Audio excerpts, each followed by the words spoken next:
ささあどっからどっから話しますかね。これはもう見た人たちという前提なので、まず大前提の一番最大のネタバレですけど、一年戦争を描いてるんですね。そうですそうです。まずね。でまず僕はこれが新ガンダムなんですよ。あそこのパートが。その要は一年戦争を描いた部分が新ガンダム。タイトルとしてはないですけども、もうまさしく新ガンダムじゃないですか。でそこからジークアックスという作品にこうつながっていくっていうのが、いやまさにそうだと思います。結局新ガンダムだったんだっていうまずそのだから、あれそうこれはまさに昨日の夜も昨日の夜も店でこう討論になったんですけどテレビシリーズはあの部分ないんじゃないかって思ってるんですよ。あ、そうみんな言ってます。いやでもダメじゃないですか。なんで？いやだって絶対金曜ロードショーなんですよ。日テレなんで。だってテレビシリーズじゃないですか。シリーズなんですけどもほら早々のフリーレンとかも最初なんか2時間枠でやったんですよ。最初に。僕はあれはね、それも覆すと思いますよ。どうなっちゃうんだ。いややんないと思いますよ僕は。マジっすか。むしろやんないでほしい。いやだって初めて見た人があれ戸惑いますよ。だって僕らはあれ知ってるからそこにいろんなことを思うじゃないですか。そっかだからシャリア・ブルーという存在は普通に、あんなイケメンで出てくると思わなかったですよね。いや本当ですよ。いやもう僕シャリア・ブルー大好きなんですよ。いやもう僕も大好きですよ。あの人の人生もう昨日まさに昨日の夜もそう救われてね。そうだって、彼はほら引け目を感じたじゃないですか。そんなにさほど自分はニュータイプの持ってないと。でララなんかが出てきちゃって、でもキシリアに「お前が頑張れ」って言われてプレッシャー感じながら結局中途半端にやられていくじゃないですか。ギレンのねあれを背負っていく。でギレンから言われたことも分かってないまま、なんかシャアの助けになるのか裏切るのかも分からないままですよね。で彼のサイコミって優先じゃないですか。そう優先です。やっぱり優先じゃなきゃ操れないんですよね。でもララはね無線のサイコミを操れるっていう。もうすでにそこでもう格差が出てる。出てますもうね。っていう男が生き抜いたんですよ。いや本当ですよもうマークベも生き抜いたらしいですけど。僕も確かちょっと違和感感じたのはイケメン親父だったんですかシャリア・ブルーが。でもシャリア・ブルーのキャラがちょっと昔と違うのはもちろんそうなんですけど、ちょっと雰囲気違うなと思ったんですよ。あんなクールキャラじゃなかったですもんね。だってあのキャラデザもあの方ですよねきっと今回キャラデザやられた武さん。武さんのキャラなんじゃないかな。武さんキャラに寄せてるのかな。そうでしょうね。なんですよ。だからどっちかっていうとシャリア・ブルーはジークワックス側のキャラデザインの方にちょっと寄せてる感じがしたんですよ。だから絵のちょっと感じが。そうです。シャリア・ブルーは多分そうと思うんです。そうですよね。だってそれ以外のっていうか、もうあの二人ですよ。デニムとドレン。全く同じ顔だったじゃないですか。もう感動しますよね。本当ですよ。あとドレン。いややっぱねドレンって最初にかっこいいと思うおじさんじゃないですか。ジオン軍のね。ジオン軍のシャアを信頼して、でも戦艦を操るプロですよ。プロですよ。大社は空がお似合いです。もう今ちょうど僕巡り合わせら見ててあの人がねまさにそのなんというか名将というか、だから本当にガンオタのねもうこのくすぐり方がドレンの活躍見えるわけじゃないですか。これから何をね見させてくれるのかなっていうもうワクワクが。僕一番戸惑ったのがサイド6の頭上にソドンがこう浮いてたじゃないですか。浮いてましたね。あの時の絵を見た時になんかこう感情が異様な何が起きてるのか。街とかの絵だとジークワックスの世界に戻されるじゃないですか。でもポールが出た瞬間にグッとまたこうね宇宙世紀の方に戻されるんですよ。あとカムラが出てきた時にいやもちろんワッケインもね。ワッケインもそうです。ワッケインも嬉しいですけど。嬉しいですけどね。いやカムランがあとキャラデザがオリジナルの方なんですよ。瞬間分かったじゃないですか。瞬間分かりました。カムランだと思うじゃないですか。だからジークワックスの世界観にまだ急にファーストの人が出てきた時のなんていうんですか、感情がグラグラする感じ。なんかこうなんていうんですか。違うものがこう衝突してビッグバンが起こるようななんかね、そんな感じが何回も来るんですよ。バチバチバチバチ。ターン A ガンダムでそのザクができたりとか、その過去遺跡としての発掘されて出てきたりするじゃないですか。ありましたね。あれはなんかその富野監督のガンダム世界は全工程っていうまあそうですね。このくくりじゃないですか。その同じことを関わってきた人たちがそれと同じように自分たちのガンダム世界の全工程みたいなそういうことをやっていたりするのかななんていうふうに思いました。そう、それは感じますね。本当のファンが作ったら、例えば「スター・ウォーズ」に行くと「スター・ウォーズ」の789ってあんまり評価良くないじゃないですか。J.J. エイブラハムでも「スター・ウォーズ」って料理できなかったじゃないですか。って言ったら失礼なのかな、ちょっと分かんないですけども、ジョージ・ルーカスと同調できなかったと思うんですよ。だけど今回カラーの人たちってそれこそ安野さん書いてましたけども、ビギニングの視点を書いてる時に富野さんを憑依させたって言ってるんですよね。言葉一つ一つ。だから憑依しすぎですけどね。憑依しすぎなんですよね。そうもうすごいな。富野さんがどういうセリフ考えるかってもうその領域じゃないですか。本当のファンが作るとこういうことなんだなと思って。だから富野さんがよく許したなと思って。いや許すんじゃないですか。まあね、安野さんが作るんだったらっていうね。そう。ギレンの野望っていうゲームがそうまあだからもしかしたらこう非常に近いものなのかなという赤いガンダムが作れたりとか、あと夢のビッグザム1個招待量産型ビッグザムがね今回も出てきましたけど、僕はもうギレンの野望めちゃくちゃハマったんですよ。もうアッザムいっぱい作ってすごい渋いな。いや今回だから SNS もすごいですよ。今こそバンダムさんギレンの野望作るべきだって絶対作りますよね。だからギレンの野望だからこの映画そうって言われてますからね。ギレンの野望を本気の人たちがカラーさんっていう集団が本気出して作った一つのこうストーリーラインですもんね。ある意味だからカラーが作んなかったらもっと文句出たかもしれないですよね。そうかもしれない。ダマらせますもんね。もう一つ革命的だなと思ったのがいわゆる宇宙世紀って100年計画みたいなので、今ユニコーンがハサウェイもあって、だんだんこう歴史をこう埋めていけるんですけども、でもファンからするとそれってでも結局 V ガンダムに91につながるし、なんとなくほらもう見えてるじゃないですか。だから新しいものを見れるとしても、歴史がもう完成されてる中でのものなので。それほど大きなことは起こらない。まあそうですね。起こるとすればもうニッチなね、08じゃないけどその大きなサーガの中の一部分切り取ったところに得意なことがあったとか、そういうのだったらまあねありますけども。だからそれ以外だと僕原作版のいわゆる小説版ガンダムの映像化しか僕ないと思ったんですよ。だからいつかそれやってくれないかな尾形さんと思いながら。あれもある意味パラレルですもんね。そうなんですよ。プロデューサーの尾形さん面識あるので。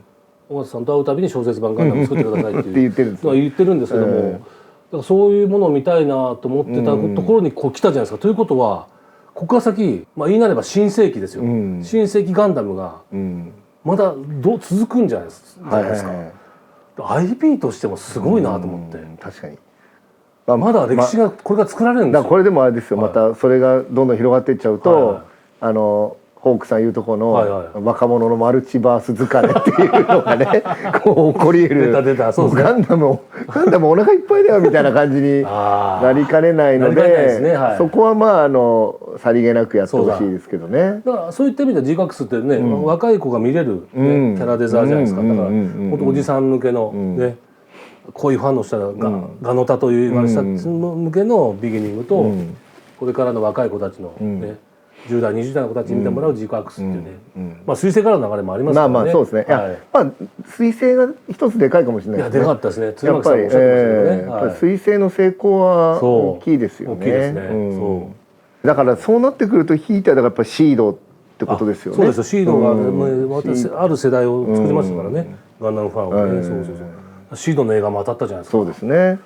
いやもうガンダムも最近当てまくってますから。すごいですね。いや尾形さんすごいなと思って。いや本当もう本当ね、早くガンダムに変わりたいなと思って、ね、いや僕本当知り合いが皆さんもガンダムに関わってる、仕事ご一緒した人たちがどんどんガンダムに行ってるんですよ。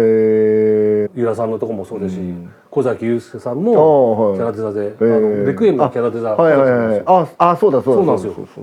なんかみんなガンダム行っちゃって、いいな、そう僕だけ空に上がらないみたいな宇宙と書いて、宇宙と書いて空を見て、そう空いつ空行けるのかなみたいな重力に縛られてますよ。早くキラキラにね、キラキラですよ今回ね。キラキラ考察とかどうですか？いわゆる一般的な考察とか見てないですけど、なんか主人公の女の子がハマン説っていうのはありますよね。カラーリングがね、それもぶっ込んでくるのかなね。いやでもね、そこまではやんない気がするんですよね。僕がちょっと気になったのはエグザベ君の目の色が初号機カラーなんですよ。紫とグリーンなんですよ。彼は使徒になるんじゃないかな。なんで？初号機だから。覚醒するんじゃないか。だからそういった意味では、覚醒ね。いわゆる覚醒するんじゃないかなと思って、強烈なキャラになると思います。僕エグザベ君出てきた瞬間に、なんでこの人だけ手塚先生顔なんだろうと思ったんですよね。手塚先生顔じゃないですか。でも武さんの絵が手塚先生顔なんですよ。ですよね。そう本当そう、手塚先生みたいなタッチで。だからなんかいわゆるガンダムバトルみたいなやつあるじゃないですか。あれからどう抜けていくのかっていう。だからジャンク屋っていうのはやっぱダブルゼータのジャンク屋ってのあるけど、児童たちのね流れですもんね。いや僕は鶴巻さんのインタビュー読んでて気になったのがシロッコの存在が厄介だって言ったんですよ。シロッコをどう扱うかってことですか。で今0085の話ですよね。でもう少しすると帰ってくるんですよ、ジピトリス。で彼を出さないわけにいかないんですって。やっぱりジオの話なんで。なるほど。シロッコ帰ってきた時に絶対紛争起こるんですよ。そうですよね。多分問題児ですからね。戦争にはなると思うんですよ。そうなるとだんだんクランバトルから本当の戦争に多分移行していくんだろうなと思って。あと何クールやるかですよ、これが。何クールやるかにもよってね、ジークアックス世界がどのぐらいまでいくのか。いやだから大きな問題がありますよ。何ですか？これ出していいんですね。この子の存在ですよ。ラーっていう声がね、キラキラから聞こえてきましたけど、ララの存在はもうほぼ確定じゃないですか。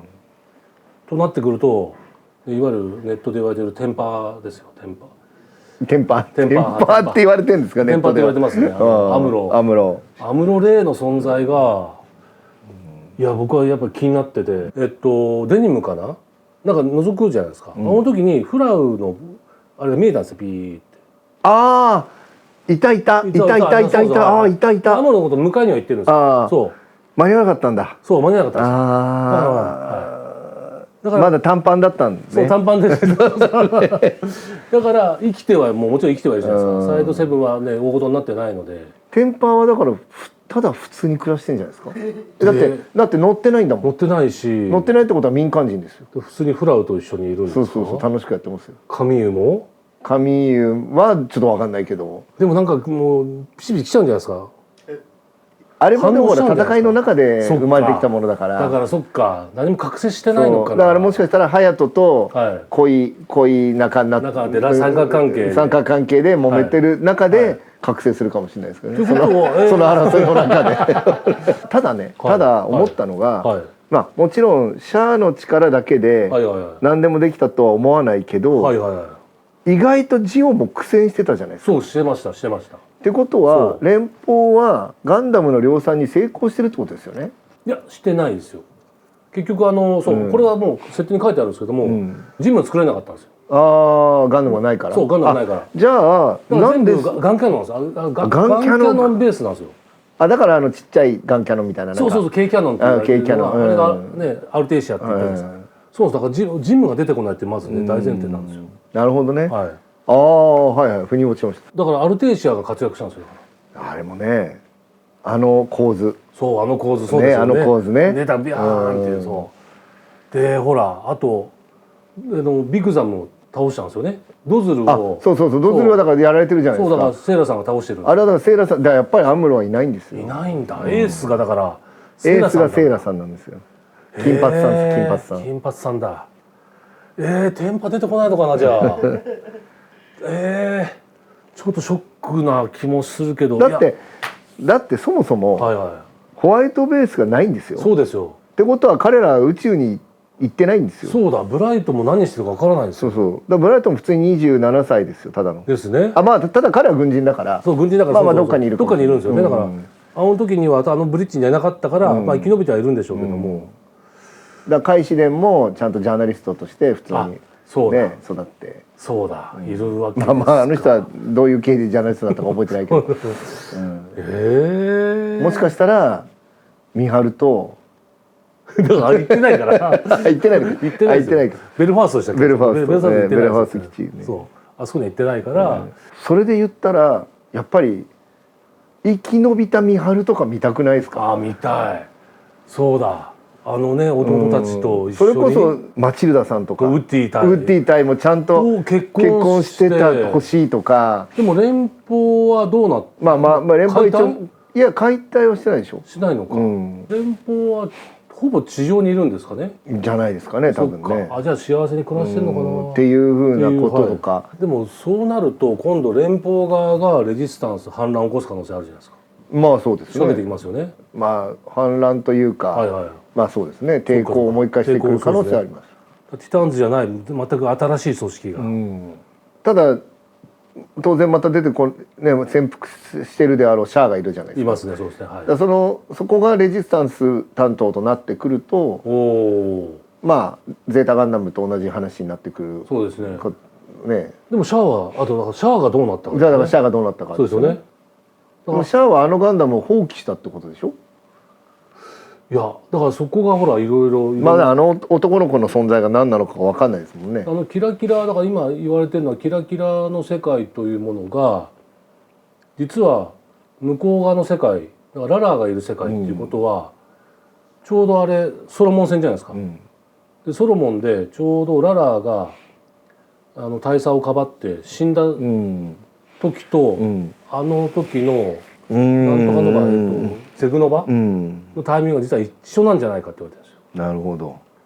そこが得意点となってつながってしまって、ララっていうのはあっちのエルメスに乗ってたララからの声で「お前は誰だ」みたいな、そこでつながってっていう話もあるんですよ。なるほど。考察官がそれをね、もうそういう考察を北総園で見てるんですかね、カラーの方々はね。見てますね。多分悔しいですね。なんか悔しいな、なんか楽しそうですよ。その天井人たちは羨ましいな、本当にもう。僕覗きたい。ね、本当のこと教えてって言いたいですよね。そう。真っ赤いガンダムかっこよくないですか。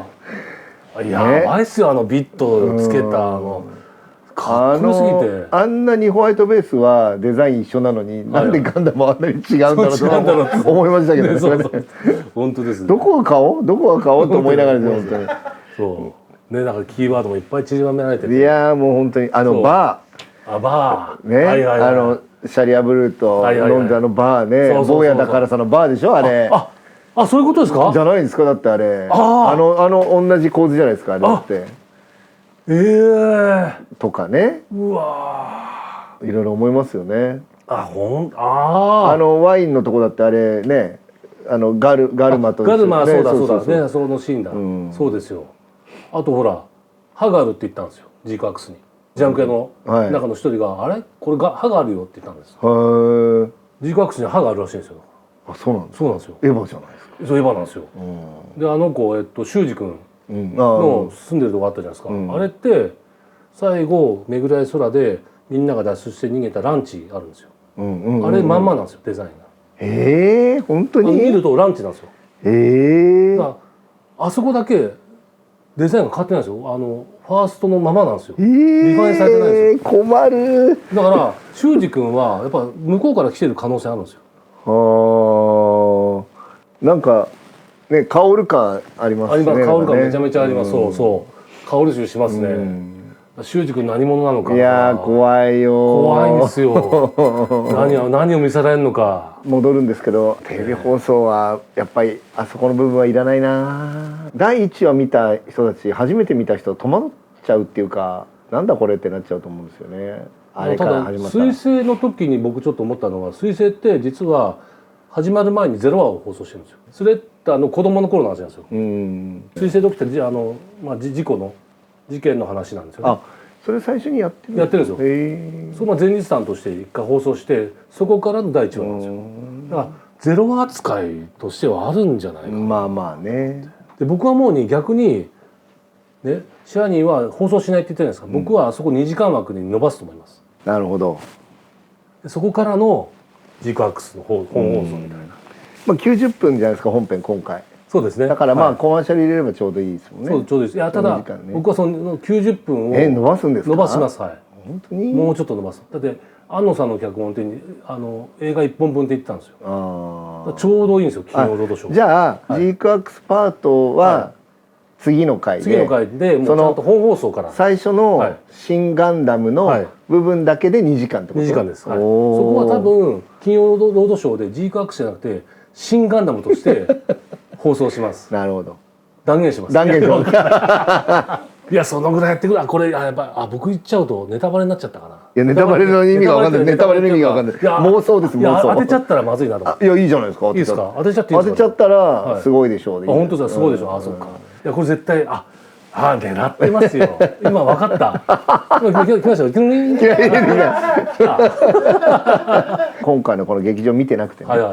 その2時間版の新ガンダムからなんかね会社から帰ってきてガンダムなんだなんつってつけたおじさんがビール飲みながら見てたら腰抜かすじゃないですか。ビールブワーって出しますよ。冗談抜きで。みたいなことになる。シャワー開けてるぞみたいな。開けるぞ。いや楽しみがね。いや楽しみが尽きなすぎちゃって。ちょっと今年の楽しみがね。いや本当人生いや本当ね僕久々ですよ。ビデオの劇場版公開する前に頼むから死なないでくれと。本当ジークアックスが完結するまで頼むからこの命ね持ってほしいと思います。本当ですよ。本当神様にお願いするぐらいのつもりで、いや本当ね最強コンテンツがね降りてきちゃったなっていう。もう参っちゃいますよね。楽しすぎちゃって。はい。というわけで。今年一発目の「キネマ51」いかがでしたでしょうか。次はねまたちょっと楽しみなタイトルを紹介したいと思います。では次回の「キネマ51」でまたお会いしましょう。ジークアックス。